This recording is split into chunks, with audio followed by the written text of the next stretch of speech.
Welcome to the Macmillan Report. I'm Marilyn Wilkes, your host, and our guest is Sarah Shneiderman, an assistant professor of anthropology at Yale University. Professor Shneiderman is a socio-cultural anthropologist working in the Himalayan regions of Nepal, India, and China, especially the Tibetan Autonomous Region.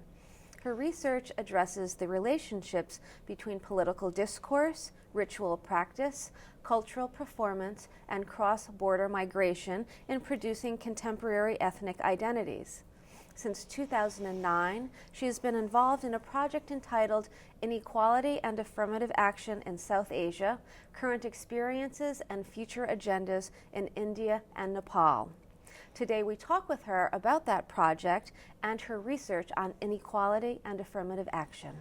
Welcome, Professor Shneiderman. Thank you. Let's begin with an overview of the project. Tell us a little bit about it. Okay, well, it came together as a partnership project between several junior scholars. We were all based in the UK at the time because I completed my postdoc at Cambridge University just before coming to Yale. So several of us based in the UK and then several scholars in India and Nepal. And all of us were interested in the policies of affirmative action, but more importantly, what its results look like on the ground in lived reality. Many of us are anthropologists. There are 6 of us involved in the project. One is a historian, one is a political scientist, and one focuses on education. But all of us wanted to look in a more fine-grained manner at how people on the ground in various communities understood the policies that were being formulated and then reacted to them in terms of their own cultural practice and everyday life. So we got together and put in an application to the British Academy to have a 3-year set of research initiatives in which we would look at both India and Nepal, comparatively speaking, to understand how the history of what are often called reservations in India, that's been a system that's been in place since the 1950s, and it's one of the oldest and most robust systems of affirmative action anywhere in the world. What we wanted to understand was the implications of that history for current debates in Nepal, which is currently in a moment of state restructuring. There's been a 10-year-long conflict, which officially ended in 2006, between the state and Maoist insurgents. And in the wake of that post-conflict settlement, a new constituent assembly was elected, and one of the major agendas of that new governing body in Nepal has been to develop the country's first ever system of affirmative action. Because Nepal is located adjacent to India and has a great deal of cross-border historical connections and also contemporary flows of people and ideas and so forth, it seemed like a natural thing to do to bring the conversations which have been ongoing in India for a long time about these issues into the discursive environment in Nepal. Of course, some of that is already happening at the policy level, but what we wanted to do was to bring a rigorous scholarly perspective to bear on some of these policy debates, and particularly an ethnographic perspective. So one, like I said at the beginning, that would look really in detail at how people were experiencing policy and how they were transforming their lives in relation to it, and then how, in effect, they might also request the state to transform the policies for them. All right, before we go any further, let's define what you are calling affirmative action. Okay, well, this is a term which can often be very controversial, and it's taken to mean different things in different parts of the world. In India, it's largely been discussed as equivalent with positive discrimination. So basically, any measure which, all other things being equal, gives special benefits to people of certain recognized groups because they're perceived to have a past of discrimination and not equal access to often government resources, jobs, education, and so forth.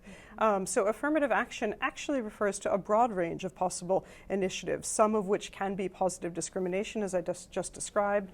There's also a concept of positive action, which is more prevalently used in the UK, which does not actually include specific benefits, but it aims to make available information to people from a wide range of different groups. So there are many different forms of these affirmative action measures. I know the project is wrapping up in 2012. They're having their final conference in July. Are there any particular goals that you would like to have seen the project reach at that point? Well, our major goal has been to create a body of literature on this material. That's been one goal. Another goal has been to actually bring this scholarly material into play in the policy arena. And so we see some of that happening. We currently have 3 different publications in process resulting from the work in the project. And I should say what some of that work has comprised has been research projects mostly carried out by graduate students in India and Nepal, funded through this project and supervised by myself and the other members of the partnership in the UK, India and Nepal. And so they've conducted case studies in different parts of both countries looking at these micro-level dynamics. So some of that work will be published in an edited volume in Nepal. Some of it will be published in a special issue of an anthropology journal, which myself and my co-editor and project organizer, Alpa Shah, are editing. She's at Goldsmiths College in London. And then in the summer conference in Kathmandu, we'll be bringing together scholars from all over the world who have worked on these dynamics, both to talk with each other to see what's unique about the Nepal scenario, which can yield insights for scholarship more broadly defined, but also what kinds of insights those scholars can contribute to the dynamics in Nepal. And that conference will also include meetings between the scholars and Nepali constituent assembly members and other policymakers involved in the top-level discussions there. Have you done any comparative analyses between Nepal, for instance, and perhaps the United States or any other countries? This is something which is of great interest to me and is a direction that my own work might go in. I'm actually teaching a class here at Yale in the spring, which is titled Affirmative Action in South Asia and the US. And so through that class, I'll be beginning to look at some of that literature. Of course, the comparative project is really important, and there have been scholars who have looked at particularly the example of India in relation to what it might offer to the US, but most of that analysis has come from quantitative perspectives, so from sociology, political science, economics, looking at the numbers. Does affirmative action actually increase people's socioeconomic standing? But what I'm more interested in looking at is how it actually affects people's sense of identity and their cultural practices. And so that's a perspective that we've been able to develop in the South Asian context, which I also think it would be really useful to apply here in the US. Okay, I know you believe that there should be affirmative action, especially in Nepal. Can you kind of extrapolate on that a little bit, why you feel that way? Again, this is a very controversial issue, and I want to make clear that I'm not in favor of affirmative action measures that are applied in a sort of haphazard manner. Rather, I think that careful research is necessary to understand what the underlying social and cultural dynamics are, and that's, of course, what we're trying to do through this project, and then applying that knowledge. Part of the issue in both Nepal and India has to do with histories of classification, how people are actually classified so that they fall into categories that could be beneficiaries of affirmative action. In India, some of the categories are called scheduled tribes, or ST, so people who come from ethnic communities, or a caste, I mean, I know that the caste system is still in place in India, so that I would imagine is part of those tribal groups you're No, so of? there are 2 separate groups. Okay. Scheduled tribes are one legally recognized set of groups, and there's many, many groups within that large-scale designation. And then scheduled castes are the other group, and those are communities who historically would have been at the lower rungs of the Hindu caste system, so otherwise known as untouchables or Dalits. Then there's another set of groups which the Indian state has more recently recognized called other backwards classes, and that is the official legal term. So what happens through all of these processes of state recognition is that people actually have to prove their eligibility for belonging to one of these groups, and that leads to all kinds of cultural politics that can be very difficult and divisive. Now, in Nepal, the same sorts of groups exist in the sense that there was a caste system which is officially illegal but still continues in practice, in the sense that people do discriminate against others on the basis of caste. And there are also many ethnic minorities who do not fall within that caste system. And because of this stratification, which was also legally recognized by the state in legal codes going back even to the 1850s, basically people have not had equal access to education and resources over time. And in Nepal, it's only been after 1990 that it's actually been legal to talk about ethnic difference. Before 1990, when the country returned to democracy, you couldn't even use an ethnic name or an ethnic language in any kind of public domain. And due to that history of discrimination and marginalization, people feel very strongly that there need to be some sort of corrective measures to that. Just to give you a few statistics, for instance, in Nepal, in the civil service, and this is 2010 data, the Brahmin group, which is the top level of the caste system, is about 12% of the population, but they have over 70% of the top level civil service jobs. By contrast, the ethnic minorities are about 30% of the population, but they have only around 1% of those civil service jobs. So the inequalities are very vast, and in order to bring that sort of inequality into some sort of balance within a relatively short time frame during the process of state restructuring that's going on now in Nepal, many people feel that it is necessary to have these kinds of measures. And I support that really on the basis of my ethnographic work with people from marginalized communities who express those sorts of desires to me. It seems like it would be a very complicated policy to put forth. I mean, so what is the current situation now in Nepal, for instance? Yes, it is very complicated, and of course that's a term that scholars like to use a lot. And so the question is how we can distill some of that complication into something that's actually practicable at a policy level. In Nepal, there has been a constituent assembly, so basically a governing body which is at once meant to govern but also to draft a new constitution. That has been in place since 2008, after elections were called for the first time in over 10 years.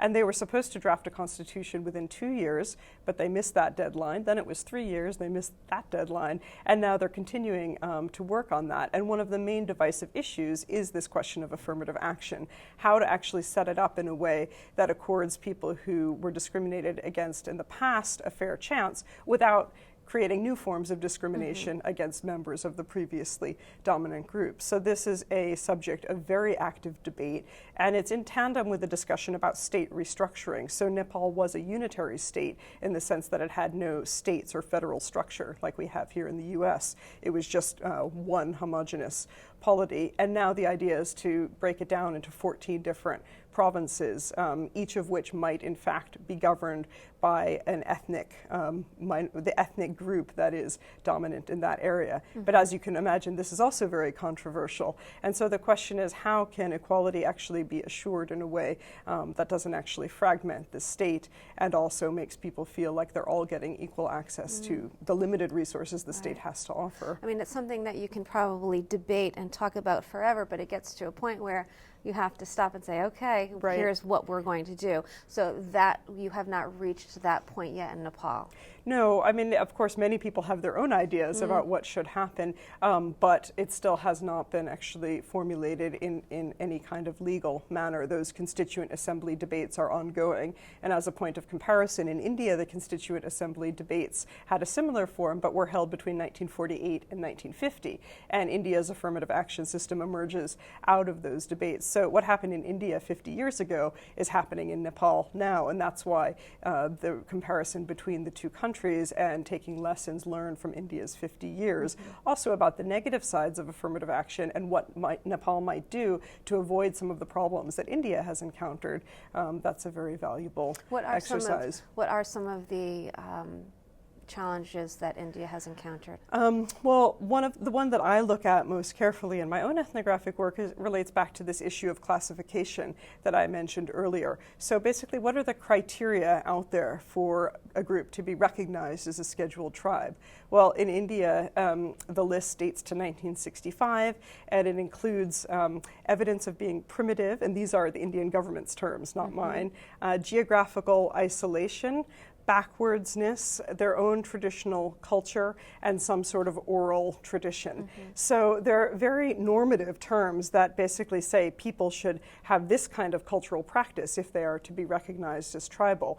And so what that has compelled is a whole set of cultural performances by which people try to match that criteria by outperforming each other as ever more tribal. So people who may on a normal day wear a shirt and pants and work in an office in front of a computer, when it comes time to actually put on a performance for members of the state who may be part of the commission which would verify their community as a tribal group, they'll put on what they perceive to be tribal costumes, often creating things which never previously existed. And so there's a kind of fabrication of culture that goes on, which in itself is not necessarily negative, but it begs the question of what actually are the criteria for recognition, and why do people actually have to manipulate their daily reality in order to gain benefits, which really should be tagged to economic inequality, not the performance of certain cultural traits. And so this is a problem that's now widely recognized in India, but the question is, how do you